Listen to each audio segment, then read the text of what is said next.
newcomers, welcome back for another episode. Today we're going to be talking about anxiety and depression. We have a couple of questions. What do you do when you have a family member who suffers from anxiety?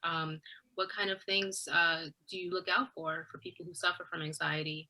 How can we create more of a supportive network for people who suffer these kind of situations? So let's weigh in, ladies. What are your thoughts? Those were some really great questions, Tal. I think we want to definitely. I want to weigh on what kind of things cause depression, anxiety. For one thing, I typically hear is that it's all in your head. You can overcome it just as long as you get up every day. Partly true. You can work hard to overcome, but sometimes it does take a little bit more work than that. And I think that's where most people get stuck, is just trying to find ways to get over and do the right things to help themselves. I think we should outline that there is a big difference between being sad for a short period of time and clinical depression, because clinical depression is when you're feeling sad, worthless, and hopeless for 2 weeks or more, and most days of the week. So it's not just a bunch of emotional bosh. It is, you're truly depressed, and it's good for people to be able to recognize the clinical signs of depression and seek help. So, what would we say is the difference between anxiety and depression? I think anxiety, it's described as a feeling of like feeling unease about something. Usually when you're feeling anxious, you can't really describe it. You just feel unease, you're on edge, something is bothering you. But depression, as we've said, is feeling sad, like really sad. And a lot of times it could be triggered by something that just happened, like a loss, a death in the family, or breaking up with someone. But it's a little bit different when you're anxious and when you're depressed, because there's two different feelings. Right. So you basically you can be anxious about starting a new job, or making a big decision about work, and you can be depressed about losing a family member, or moving away from home, or stuff of that nature. And So a lot of students go through a little bit of anxiety when it comes to school. When you're about to take let's say the bar exam, a final, sometime in the school, they're telling you, okay, we have people that you could come and talk to, um, as far as, because they know that pressure is going to trigger some sort of anxiety within you. So I think it depends on the severity of it. If then that's when if you should seek help, or just go through the stages that you're going through. Because if it's just an exam, when you're done taking the exam, you're not gonna feel the same way anymore. But if it's something that's beyond that, then it's going to remain. right. I think my personal experience with anxiety is I have a very close friend who is literally paralyzed with making decisions, like everyday decisions, because she gets so anxious about everything. So it when it becomes paralyzing, when you feel like it's overwhelming and you can't choose, or you can't act because of how anxious you feel. I think that's at the point where you should definitely seek help. And when I say seek help, it could be as little as talking to someone, about a friend or a family, or seeking the help of a professional. How do we recognize in a friend, let's say, a signs of depression? I mean, I think you know, like Jafan had mentioned, um, it's one thing to feel sad, like if you wake up one day, you feel sad about something, but for you to go like a whole month, like, feeling down and not getting up to go outside, not doing anything, not reaching out to other people. So, I think those are like the sign, but a lot of people that suffers from depression can hide it really well. They could mask Right. it where they're pretending like they're happy when they're outside interacting with people, and then when they go home, they're dealing with some sort of depression. So it's kind of hard actually to To figure detect out it. I depending on the find person. that I find that it is. I think a change of behavior, maybe someone that's usually outgoing, Right. wants to stay at home, too, like too much, like, or someone that I find that some people don't want to be alone when they're depressed. So people that are scared to be alone. So one of my friends, away, like she was always very independent, always okay being alone, but for some reason, when she was going through a depression, I didn't know at the time that she was going through a depression, but she was clingy, like she didn't want to be alone, she didn't want to let you leave, and it was different from what from who Usually. she I, usually is. yeah, I'm sorry, I didn't mean to cut you off, but I think in like certain situations, like when it comes to somebody not wanting to be alone, like sometimes with depression and anxiety, like people are almost like they're trapped in this like in their in this certain existence, they're trapped in their minds, or sometimes like they're trapped in the past, and I can understand why that person wouldn't want to be alone, because you would provide like a good distraction from what they're going through. Mm-hmm. Some people need that distraction, whereas some people just want to they don't have the energy to like rise to the occasion and be social. So Yeah. like I think you can see two different sides of it. Like you can see people who are very high functioning, people who go to work every day, they have a smile on their face. I mean, you've seen comedians who are able to like make people laugh and seem very happy and upbeat. And then you have the people who are just,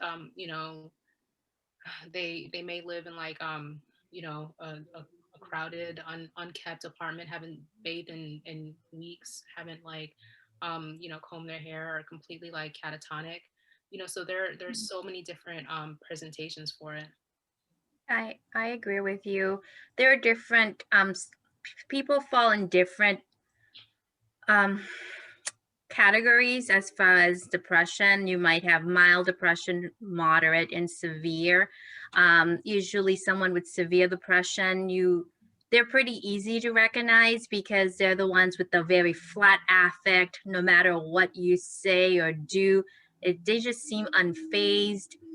These are the people that a lot of times, um, contrary to what you mentioned, they would want to be alone a lot, but again, it's not black and white, because you do have some people that are severely depressed, but they're so good at hiding it as well. Yeah. But if you look at textbook definition, a lot of times they'll tell you change in appetite, change in sleeping pattern, someone who's Activity level. someone who's lost complete interest in things that they were previously interested in, self-isolation. But then you hear these stories where people commit suicide and no one had any idea about the fact that they were depressed. And a lot of times I'm thinking, like, if a family member or friend look back, can they kind of recognize a few signs that that would tell them? But it's hard, and these are the cases that when you hear about them, they really affect you, because you like, it could have been a friend, someone that I know, and I had no, and I would have no idea how that I could have helped them. What if I could have helped them? Well, Right. sometimes I feel like we notice the signs, but we don't take them seriously enough, and we think it'll pass. You It's know what I like mean? it's I've been through. Sorry. And it's so funny because I remember back in high school, we had one of the a student that had committed suicide. And funny thing is, he was always happy. He was the class clown, like basically making everybody laugh. And we went on summer break, and when we came back, we found out that he hung himself. He committed suicide, and we were like so shocked because I'm like, what? Like this is the last person that I would think that would do something like that because he was always happy. But like we're all saying, you can't really tell. You can sometimes, but at time you can't tell if somebody's going through it. And you may be able to see someone like, you know, doing like a different behavior pattern and they don't want to seek help. They're pushing you away. So how do you help someone that's actually that you probably think that's going through something like that, but they're refusing your help and they're also pushing you away? Well, I think that you should always ask. You know, if you feel like your friend has lost interest in the things that you typically do together, and you know they're just going, you know, from work to school to whatever activity that is mandatory, but won't do anything recreational, then you should, you know, ask and just ask, what can I do? You know, as simple as that. You know, what is it that I can do? That I remember as a teenager, I was 14 years old, and I had just migrated to New York City. I was in a complete new city from Haiti. Everything was different, and I went through a serious depression. You know, I would just literally go home, go to school, go to church, go home, go to school, go to church. And I would be locked up in my room the rest of the time. You know, I didn't even watch TV, and I love watching TV. So, um, you, I wish someone would have asked, you know, and just say, hey, I noticed some different things different about you. What can I do?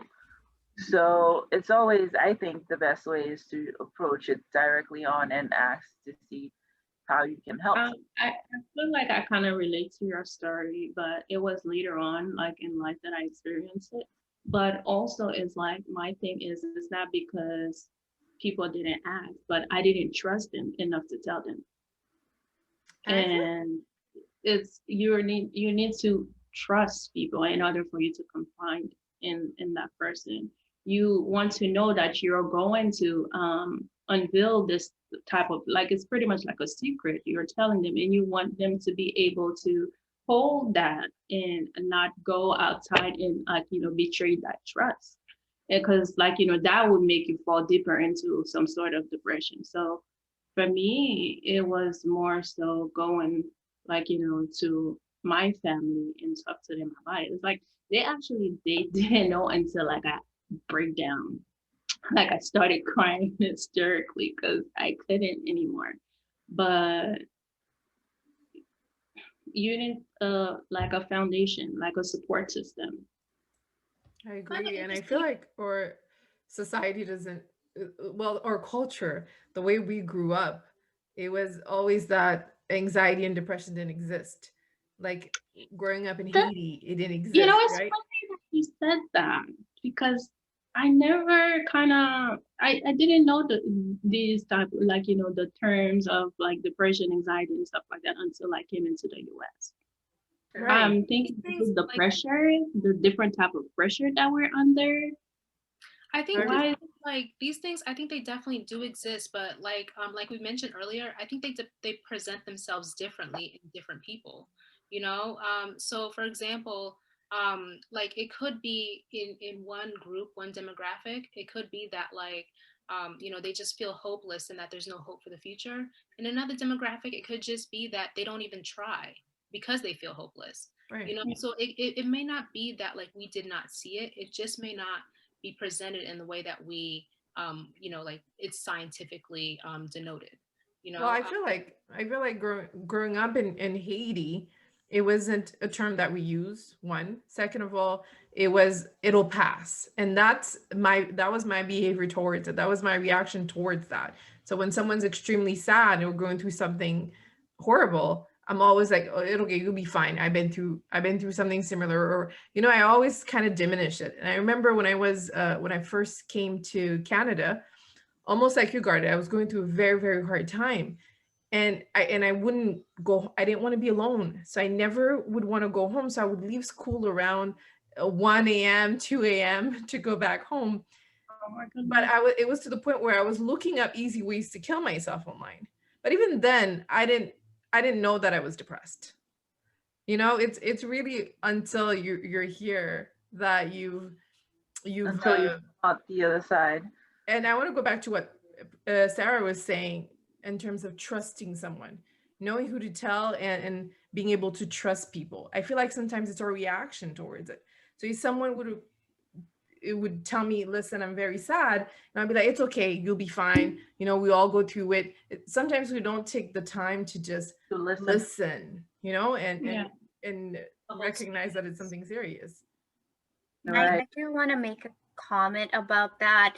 And obviously this is a very sensitive topic, and as you mentioned, how it's different for everyone, but I do know that for some people it's easier for them to open up to a stranger, not a complete stranger, but someone that they feel would not be as judgmental, because there is a stigma attached to being anxious and depressed. So if they value that the person's opinion, like a parent, they don't want that parent or that really good friend or a boyfriend or a girlfriend to see them as a weak person. So it'll be easier for them to kind of open up to someone who's a stranger or that they barely know versus a really good friend. Yeah. So if, even if you can recommend that, say, I know you can't talk to me, but you know what, I know this person you can talk to, or you can say, why don't we do a tweet, a call, and I'll mediate, and then you let me know when you want me to pull back. For some people that might help them. Definitely. And it's a good point that you just brought up, Jafan, about how people associate anything having to do with mental health as weakness. And also not being comfortable enough to say to somebody that they care about. And I think it's a great approach to, to suggest to a friend that you wouldn't mediate, or to just be there to just listen, or just reach out to somebody else that you think can help them. And there are some great things online that I'm seeing, online psychologists that you can chat with or text. And I wish that was available when I was a teenager. I think that would have been tremendously helpful. Yeah. Mm-hmm. I do want to could always go. Can you hear me? Yeah. I do want to point out though that I noticed that a lot of people said that when they were feeling down, they wanted people around, whereas I feel like with some people who are depressed, they just want to isolate. And I wonder where it comes from. I know we come from a culture that is very community minded, and we kind of rest upon each other and reach out to each other for support. And I think in the US, people are more individually minded. And so they draw within, and they look for answers within. So I thought it was really interesting that you guys said that you would reach out for support. Yes, that's good observation, Tal. Yes, definitely. Yeah. I thought it was really interesting because I've had friends in the States who suffer with depression and anxiety. It's a completely different response than what I'm hearing here. So I thought that was no, definitely. I feel like, and the people that don't necessarily want to be alone, they don't necessarily say why they don't want to be alone. They're just, they're just afraid to be alone, and they're just clingy, technically, and they don't say until you yourself detect it. They don't say why or or necessarily ask for support. That's another sign of anxiety as well. So Um, before we started, Tal, we were talking about this interesting video you saw regarding an actress, which is an example of how, you know, some people draw themselves, stay by themselves, stay alone. You want to tell us a little bit about that? Yeah, so I think this happened back in like 2019, but they released the officers' body cams in March of 2020. And essentially what it was, the video is the I guess the encounter with Vanessa Marquez. I'm looking at my screen right now. And she was an actress who she played a nurse on a television show. And she suffered with bipolar disorder for a number of years, which is it's a disorder where like people they experience extremes in emotions. So they'll experience like manic episodes, which are like, you know, episodes of like a lot of like I guess like agitation. Please jump in if I get any of this incorrect. I'm kind of just going off the top of my head. And they also like experience very like depressive, you know, very, very deep depression. They experience those kind of episodes too. And so this person was going through a really bad episode, a really bad depressive episode. And I guess a friend from out of state called the police and asked for a welfare check. And the police, you know, they came to her door.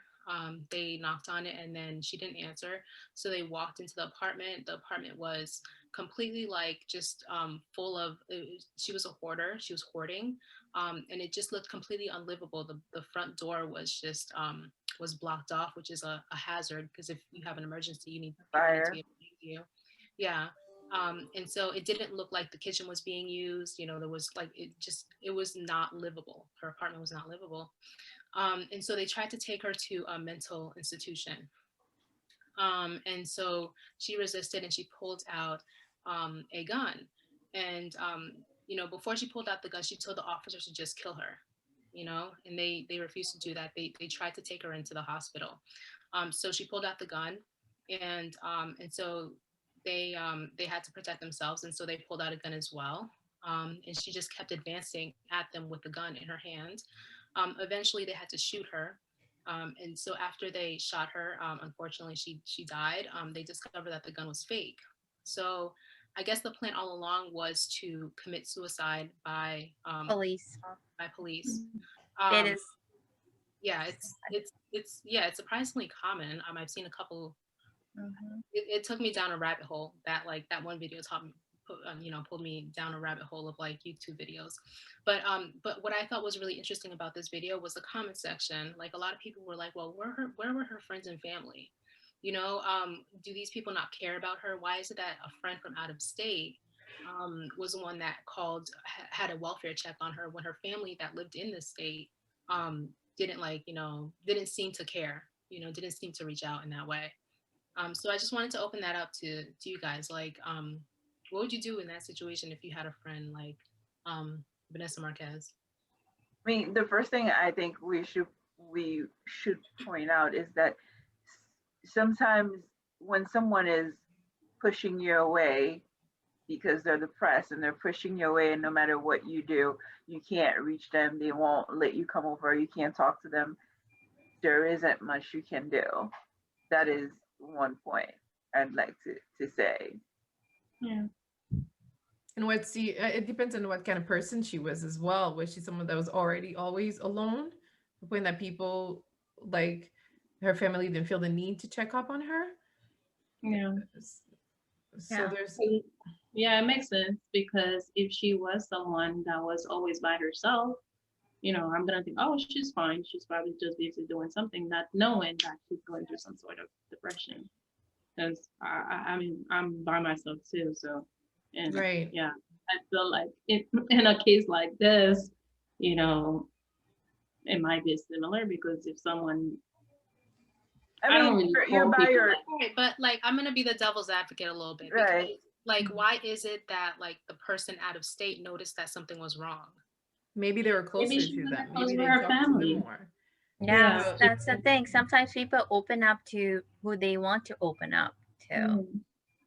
So it's, I mean, it's so easy to judge, From a to distance. put judgment, like with, you know, the why did this person didn't notice anything, why this, but a lot of times it's, I'm not saying it's unavoidable, but it is very complex, since with people that are, you know, with bipolar disorders, it's not black and white. Again, I can say that, you know, sometimes you'll have people that go to, like, they go weeks without no one knowing where they are or what they're doing, and people just get used to that. They're like, you know, this is what they do, and then they come back like nothing happened, everything is normal. So it could have been that was the pattern for her, and it's not excuse, but I think we just have to be a little bit cautious, you know, judging her friends and family members without really knowing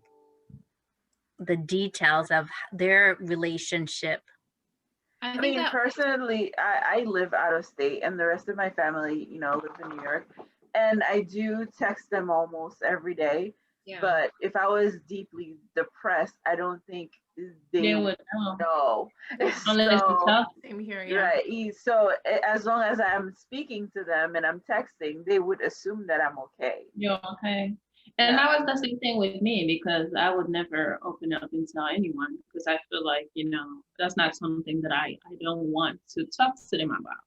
And I guess to the point when I broke down is because it was too much for me to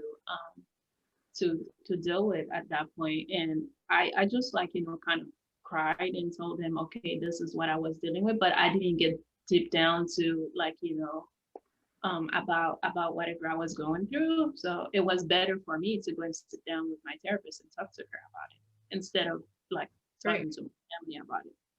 I have a I no, I was go ahead, Tal, and then I just have a perfect example for that. A Well, personal one. I just wanted to say, you know how like I guess we're all from OCAP to some extent in some way. And you know how like in OCAP, I'm sorry guys.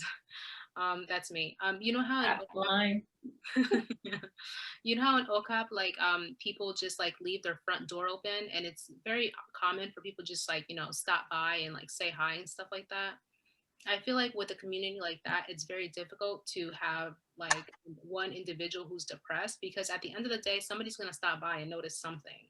You know what I mean? Yeah. Somebody's going to, like people are, I feel like people are a little more connected, But I also want to go back to what I said before because I feel like it's a different type of pressure being there and living here.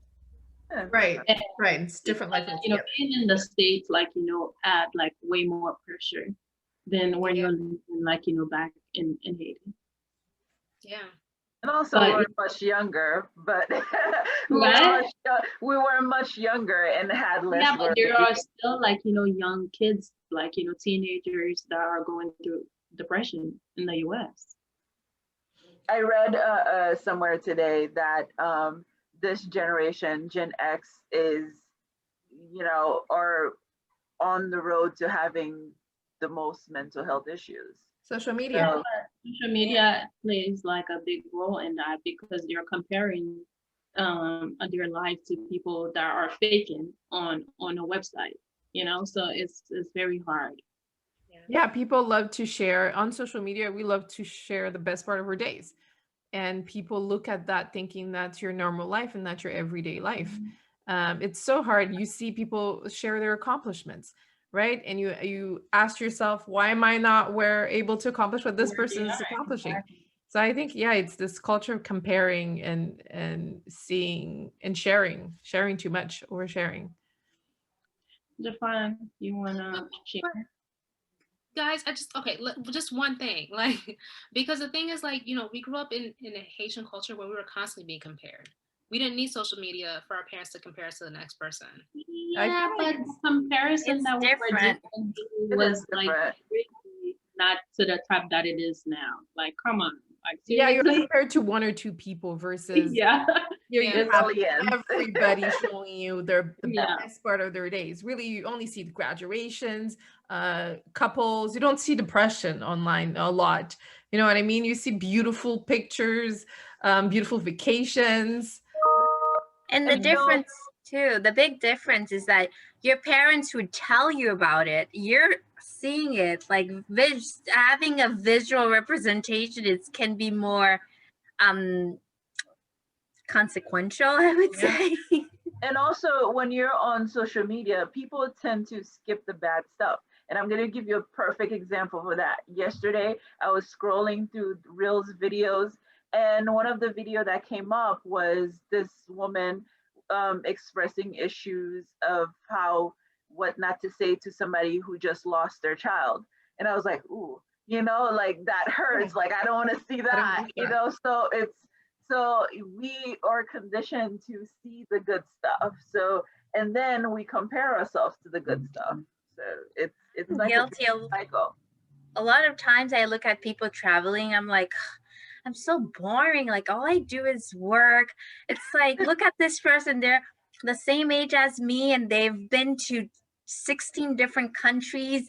And I mean, you can't help yourself, but it's different. Back in the days, it's like you hear someone traveling, okay, well, and then you forget about it. But it's constant, because unless you stay off your phone, it can really affect you. And I think that's one thing that this generation needs to do. Stay away from their phones. Like spend less time. That's not happening. I don't see that happening at all. I don't see it. Once Instagram basically is no longer popular, there's going to be a new app. Well, we're already experiencing it. TikTok blew up like last year. So well, it's always going to be like way before Instagram, MySpace, High Five. Yeah, High Five. There was always something. So I think go ahead, Tal, I'm sorry. Just one more thing. So one thing that somebody suggested, before you open the app, whatever app it is, ask yourself, what are you looking for? That way it becomes at the front of your mind that for example, you're looking for connection. Okay, is this the best way to go about getting that? Or can you just reach out to a friend? It's funny that you said that, because I was watching a video the other day on Instagram of like this lady, it's Ace Hood's wife, the Sheila Marie, and she says she followed people that motivate her to do better, or same like mind with her and stuff. So maybe that's what we should do. Definitely, that's definitely one of a technique we can apply. Just a word for Black men out there that are not that don't feel well, because men and Black men are raised in a culture where they're always told to be strong. Men don't cry. I feel like parents should stop saying that to their boys. Men do cry. Everybody cries. It's okay to be sad. Vulnerability. Right. To reach out to a friend. It's okay to reach out to one of your bros. You know what I mean? Or to your sister or to someone. But reach out. It's okay to talk about it. It's okay to be depressed. We all go through it. The end. I'm kidding. Okay, before this gets even crazier. Thank you so much. Thank you so much, ladies, for giving your thoughts. Thank you, everyone, for watching. I hope you find this video helpful. And if you are experiencing any anxiety and depression, I do hope you reach out to a family member or a friend, or if not, a professional. There are several apps out there that you can reach out to somebody to talk to them, several support groups. Do push yourself and take advantage of that, and seek help. Thank you so much for joining us.